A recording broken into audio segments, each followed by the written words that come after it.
Jeshi la polisi linatambua kuwa tarehe 23 mwezi Novemba mwaka huu wa 2025 kwenye uwanja wa Benjamin Mkapa uliopo katika wilaya ya Temeke kutakuwa na mchezo wa soka wa kimataifa ambao upo katika hatua ya makundi ya Kombe la Afrika.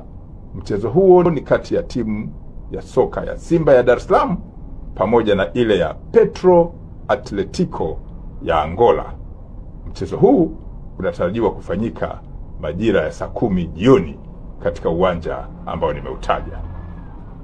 Kuelekea mchezo huo, mashabiki na wapenzi wa soka mbalimbali mnakumbushwa kujiepusha na vitendo vilivyo kinyume na utaratibu wa soka na uvunjifu wa amani katika eneo hilo la mchezo na nje ya uwanja ambao unatarajiwa kucheza mchezo huo.